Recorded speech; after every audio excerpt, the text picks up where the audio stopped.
Does Texas take care of business in the Swamp? Our final game preview and prediction coming up on a special Saturday morning episode of Locked On Longhorns. Intro.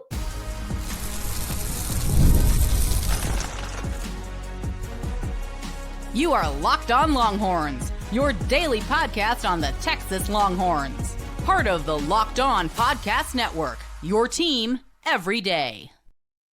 Welcome in. You are locked on to the Texas Longhorns. I'm your host, BK Brad Kellner, Texas grad, Austin local, and longtime sports radio host here in the Lone Star State. Thank you for making Locked On Longhorns a part of your day every single day. Today's episode is brought to you by Mazda. Just like there's more to every player, more dedication, more attention to detail, there's more to a Mazda vehicle. Stay tuned later in the episode for highlights in this week's Mazda Moving the Game Forward. It's Mazda Move and Be Moved. We'll answer 4 pressing questions for Texas in today's game and also talk about why today's matchup has more long-term impact on the future of the Longhorn football program than you might realize. But first, look, I won't bury the lead here. Texas is going to beat Florida today. I've been confident in this pick since November 10th, 2024. That's the day after the Longhorns smashed Florida here in Austin last season. 49-17 was the final score. In that game, Texas at one point led 42-0 early in the third quarter before pulling all of its starters. That game was a beatdown from start to finish. And really, ever since I saw these two teams on the same field at the same time, I felt very good about Texas making the return trip to Gainesville here in 2025. And then I find out that Florida kept the same coach for some reason.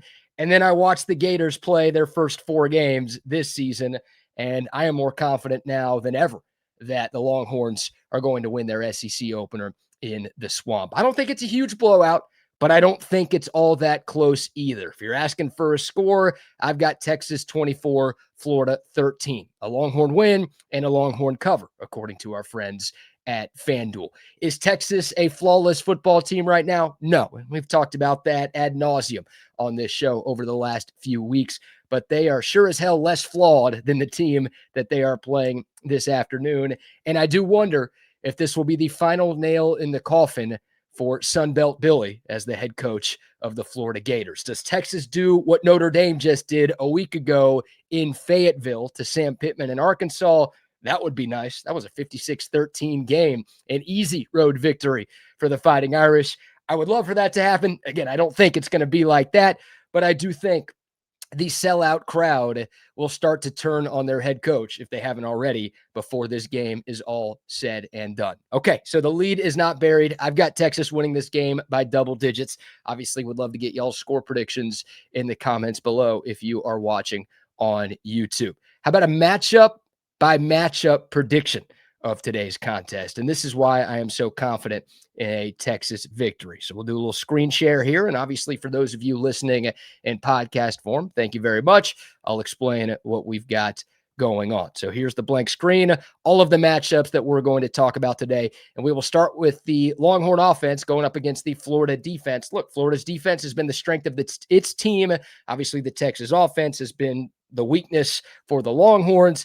Did Texas figure enough out in their 55-0 shutout victory against Sam Houston to where, okay, they've put some of the issues from the first 3 weeks behind them, or are they still going to be plagued by some of what we saw against Ohio State, San Jose State, and UTEP? Obviously, this is the toughest game Texas has had to play since week 1. This is their first time on the road since that trip to Columbus. So some questions that we won't know the answer to, obviously, until a little after 2:30 today. But we'll still give our matchup by matchup predictions of what we have here. We were going backwards. All right, we'll start with the Texas pass offense against the Florida passing defense. This one was close. I was back and forth on this one for a while. If Florida's secondary was 100% healthy, I would be giving the check to Florida here. By the way, this is scaled 1 check to 3. So 1 check is a slight advantage for one team.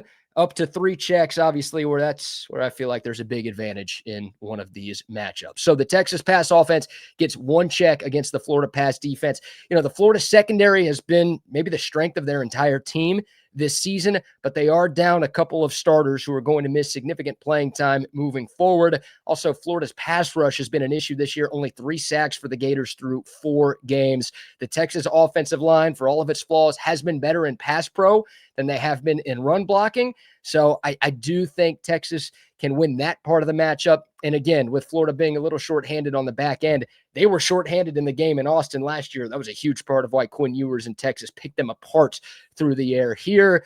I like Texas just a little bit. Again, big game for Arch Manning. He's got to look closer to the guy we saw against Sam Houston than the guy we saw the week before against UTEP. But I'm going to give a slight edge to the Longhorns in this matchup.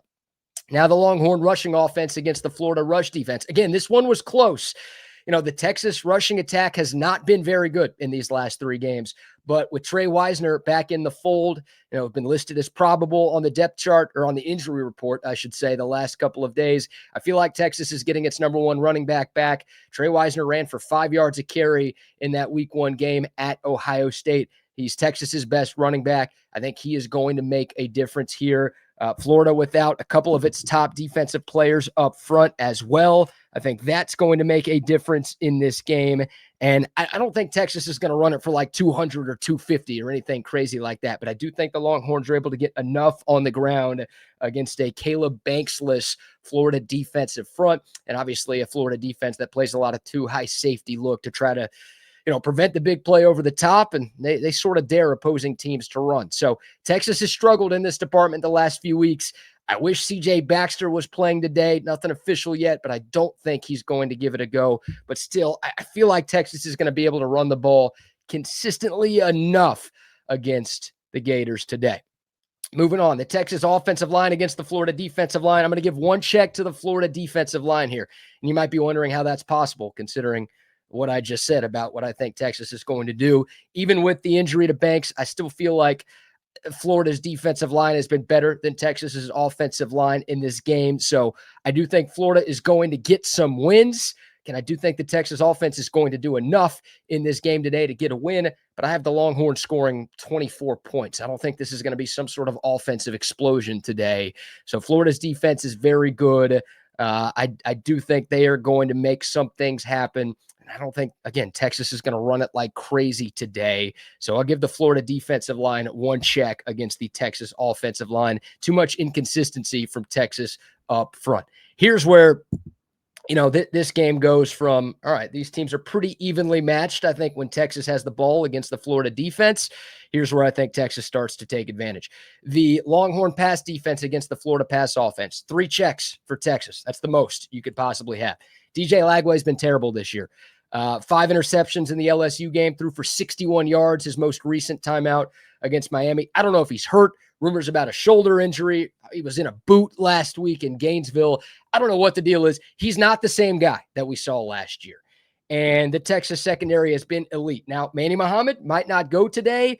That makes this a little closer, but even if Muhammad's not out there, this Texas secondary has been fantastic. The Florida passing offense has been non-existent. Even though Dallas Wilson is making his Gator debut today, I don't think it's going to be enough. I think the Texas pass defense is going to make life pretty rough on DJ Lagway. Same thing. 3 checks for the Texas run defense against the Florida offense. Florida run offense, I should say. I think Jaden Ball's a stud. I really do. But Florida's 14th in the SEC in rushing per game this year. And they would be 16th if Jaden Ball wasn't as good as he was. But Jacoby Jackson is out. He's Florida's number 2 running back. And again, Florida's offensive line just hasn't been creating holes at all for the Gators run game this year. And DJ Lagway doesn't look like the dual threat he was last season either. I think put on a few pounds to try to stay healthier this offseason. I don't know if that worked. And he's just not the threat. Texas has a top 5 rush defense in the country. Florida's 3rd to last in the SEC in rushing. Give me 3 checks for the Longhorns here. Now the Florida defensive line, the Texas defensive line against the Florida offensive line. 2 checks for the Longhorns defensive front. Alex January should be back in the fold. Again, the Texas defensive front has been really, really good, especially against the run. 5 sacks last time out for the Longhorns against Sam Houston. Hopefully we see more of the same Florida, I think, is tied for 100th in the country in terms of sacks allowed per game. So their offensive line has been a big problem. Meanwhile, the Texas defensive front for the third year in a row looks like one of the best in America. 2 checks there. Now on to the last 2 categories, special teams and coaching. I'm going to give Florida a slight edge on special teams here. Trey Smack had a rough start to the year against Long Island, but he is, I think, one of the best kickers in college football. And their freshman return man, Brown, is a big-time threat. He's been a great receiver. He's also been a great returner. He's a threat to take one to the house.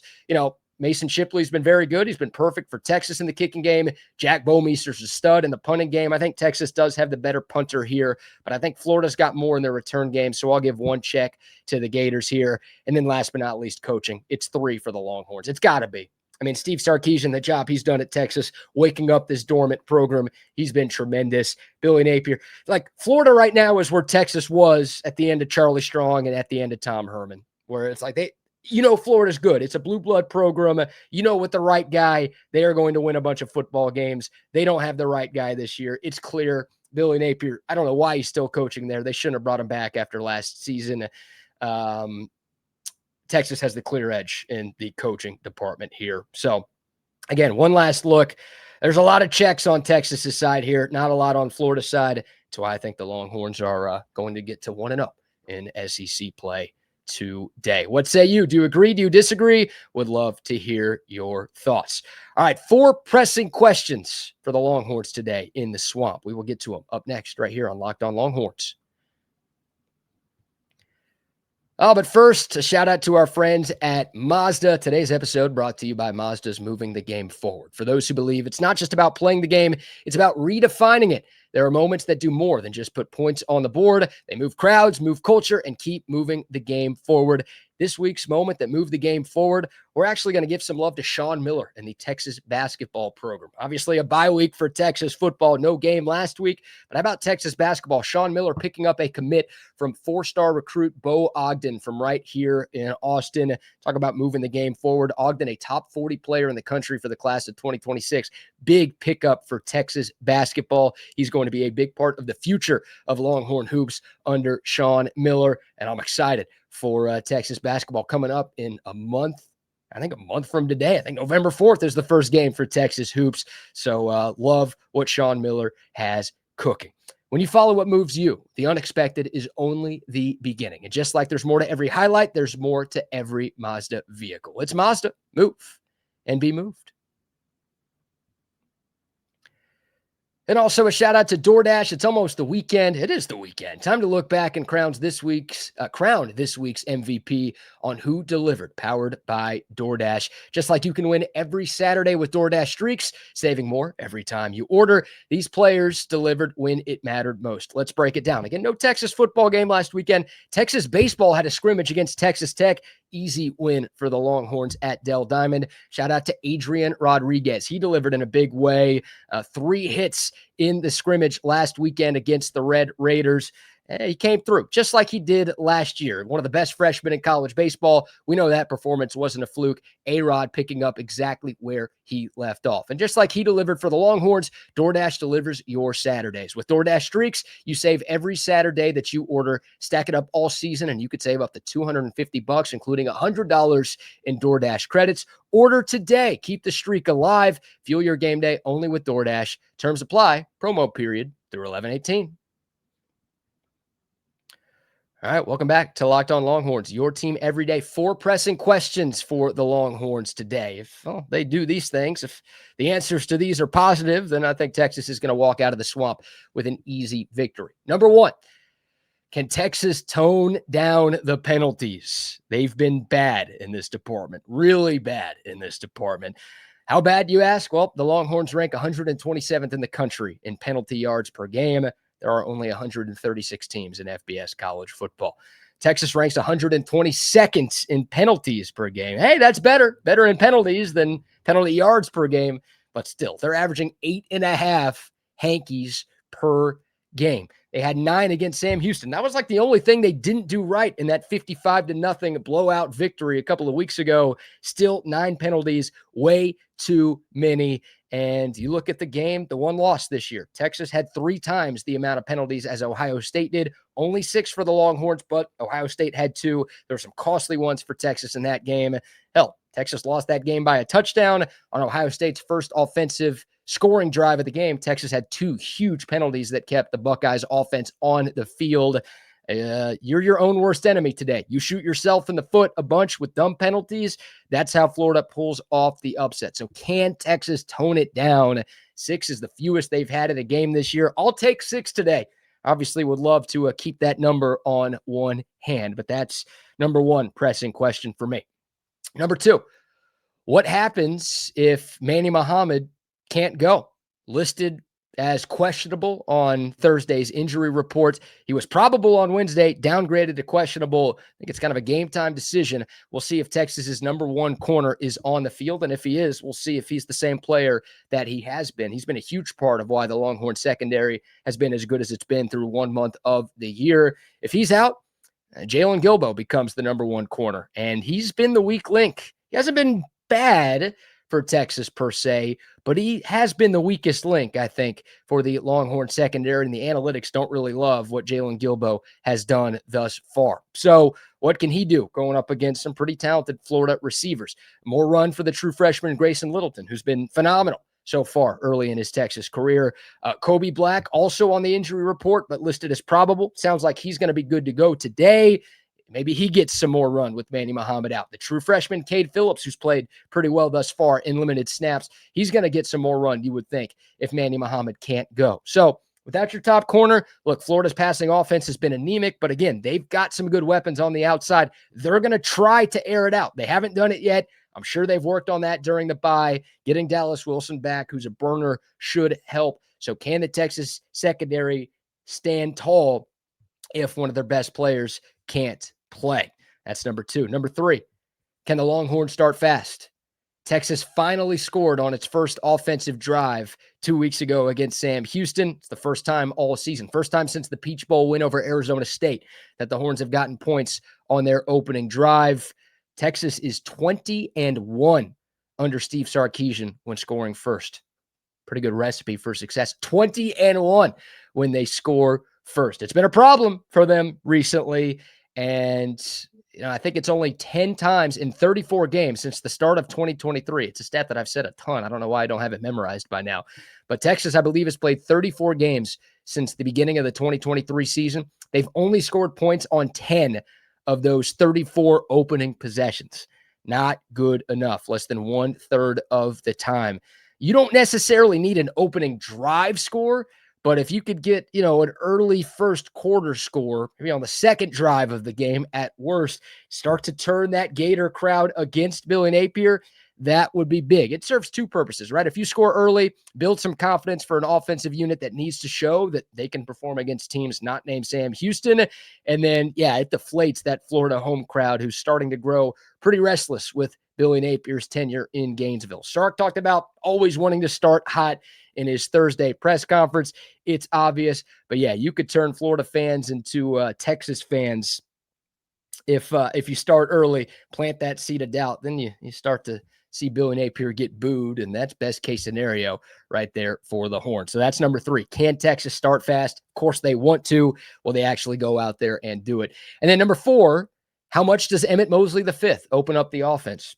Sounds like he's going to play today. Probable on the injury report. Should make his Longhorn debut. The 6'10". I wish he was 6'10". That'd be crazy. 6'2", 210-pound receiver, the Stanford transfer, who had more catches and receiving yards than any current Longhorn wide receiver did in 2024. Looking at Ryan Wingo, DeAndre Moore, Parker Livingston, Mosley's numbers at Stanford better than any of those 3 at Texas last year. 48 catches, 525 yards, 6 touchdowns. He's going to help in the passing game. He's also a very good run blocker too, so he should help the Longhorns in the perimeter running game as well. That's something that Sark hasn't been super thrilled with this year, the blocking he's gotten from his receivers on the outside. Mosley's a willing blocker, and he's also a very good one. And again, he's got the size to make it happen. Sark on Thursday said, quote, he's got great length, great hands, and he's a great route runner, but he's also an elite blocker, end quote. So Ryan Wingo, Parker Livingston, DeAndre Moore, Emmett Mosley, first time all year Texas has had its full complement of receivers. And hopefully with what Arch Manning did against Sam Houston, he could take that confidence into today's game with, again, a full slate of wide receivers. Should be good news for Texas. So those are 4 pressing questions for the Longhorns today. If the answers to those are good, Texas is going to win this game, and they're going to win this one going away. If they're not, things could be a little closer than we'd like to see in the Swamp. All right, one segment to go on a Saturday show.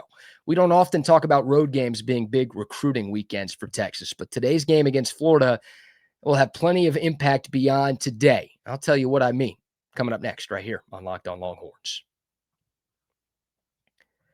Okay, Peloton. Yeah, a word for our friends at Peloton. Peloton is shaping the future of fitness with a brand new Peloton Cross Training Tread Plus, powered by Peloton IQ. It's their most advanced equipment yet, designed to give you real-time guidance and endless ways to move, whether you're running, lifting, or cross-training with all of your favorite Peloton instructors. This is training reimagined.